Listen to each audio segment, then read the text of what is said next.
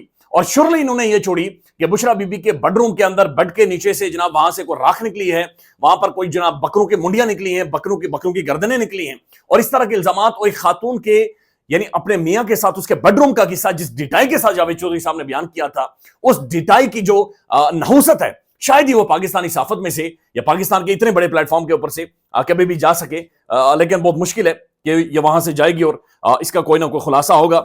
But this is how یہ ساری چیزیں چل رہی ہیں. اب یہ خبر ہے اور یہ باقاعدہ سے فیک نیوز کو کاؤنٹر کرنے کی کوششیں کی جا رہی ہیں پاکستان میں, اور کہا جا رہا ہے کہ جناب یہ فیک نیوز کو پاکستان میں کاؤنٹر کیا جائے گا. تو یہ بنیادی طور پر ہوا کیا ہے, یہ پیسے کس کو ملے ہیں اور کتنے پیسے ملے ہیں اور کتنے ملیں گے, یہ شہباز رانا صاحب ہیں, انہوں نے باقاعدہ سے شیئر کی ہے. یہ ایکسپریس ٹریبیون کی خبر ہے. اس کے مطابق ملٹری یعنی پاکستانی فوج ول گیٹ $2 بلین 2 ارب روپے to fight against the fake news. کہ فیک نیوز جعلی خبر سے فائٹ کرنے کے لیے 2 ارب روپے ملٹری کو دیے جائیں گے. The federal government on Monday approved $2 billion worth of additional funds for the ISPR. جو ISPR ایک ادارہ ہے, انہیں 2 ارب روپے کے ایڈیشنل فنڈ دیے گئے ہیں فیک نیوز کو فائٹ کرنے کے لیے. اور پھر یہ بھی کہا گیا ہے اس خبر کے اندر کہ 2 ارب روپے تو سب سے پہلے دیے جائیں گے, لیکن ہر سال 1.6 ارب روپے دیے جائیں گے تاکہ میکانزم کو اور زیادہ فاسٹ, اور زیادہ سٹرونگ اور زیادہ بہتر کیا جائے فیک نیوز کو کاؤنٹر کرنے کے لیے. اس سے پہلے اربوں روپے کی پاکستان کے اندر فائر وال لگی ہے, اس کے الگ سے پیسے لگے ہیں, اور اب 2 ارب روپے اور سالانہ 1.6 ارب روپے دیے جائیں گے. مسئلہ یہ ہے کہ پاکستان کے اندر جو اصل فیک نیوز کا سورس ہے, سب سے زیادہ جو جعلی خبریں یا فیک نیوز دی جاتی ہیں, پاکستان کا پرائم ٹیلی ویژن, پاکستان کا میڈیا اور پاکستانی حکومت دیتی ہے. یعنی پاکستان کے اندر اگر فیک نیوز کا کوئی بندہ کاروبار کرتا ہے یا دھندا پاکستان کے اندر چلتا ہے تو وہ حکومت کی جانب سے چلتا ہے, اور حکومت سب سے زیادہ فیک نیوز سرکولیٹ کروانے والی, سب سے زیادہ فیک نیوز بھیجنے والی, اگر کوئی فیک نیوز کا اوریجن کہیں سے آپ نے ڈھونڈنا ہے تو وہ حکومت ہے اور پاکستان کا پرائم ٹیلی ویژن میڈیا ہے. لہٰذا اب مزید 2 ارب روپے دیے جائیں گے. فائر وال یا فائبر وال, وہ جو عظمہ بخاری صاحب نے کہا تھا فائبر وال الگ سے لگی ہوئی ہے, یہ بھی لگ جائے گی. تو ٹھیک ہے جناب, یہ معاملات چلتے رہے اور اسی طرح سے چلاتے رہے, اور فیک نیوز پاکستان کے اندر آج نہیں تو کل کسی طرح سے کاؤنٹر ہو جائے گی. پھر یہ ناظرین جو عمران خان صاحب نے کل اردلی کہا تھا شہباز شریف صاحب کو, اس کے اوپر BBC باقاعدہ سے آرٹیکل دکھ رہا ہے, BBC اس کا ترجمہ کر رہا ہے. سمینہ پاشا صاحب لکھتی ہیں عمران خان نے شہباز شریف کے لیے تاریخی الفاظ ادا کیے ہیں, اور وہ الفاظ اتنے وزنی نکلے کہ BBC اردلی لفظ پر آرٹیکل چھاپ دیتا ہے. اردلی کے اوپر BBC آرٹیکل چھاپ رہا ہے. پاکستان کے اندر تمام تر دفاتر میں, گاڑیوں میں, آپ اگر پبلک ٹرانسپورٹ میں بھی سفر کرتے ہیں تو لوگ پیچھے مڑ کر پوچھتے ہیں کہ اردلی کا مطلب کیا ہے. مارکیٹ کے اندر آپ جاتے ہیں, دکاندار آج آپ سے پوچھتا ہے اردلی کا مطلب کیا ہے. اور جو عمران خان صاحب نے شہباز شریف صاحب کو اردلی کہا, یہ اصل میں اردلی ہوتا کیا ہے, اور یہ اردلی کیا کرتا ہے, اور اردلی کا کام کیا ہوتا ہے, اور اردلی نے کیا کام کرنا اور کیا کام نہیں کرنا. لہٰذا اتنا لوڈیڈ لفظ عمران خان صاحب نے استعمال کیا ہے کہ جو کہ آپ کے سامنے موجود ہے. اب ناظرین یہ فوجی عدالتوں کا معاملہ ہے, اور یہ سپریم کورٹ میں فوجی عدالتوں کی انٹرا کورٹ اپیلوں پر سماعت کل تک ملتوی ہوئی ہے.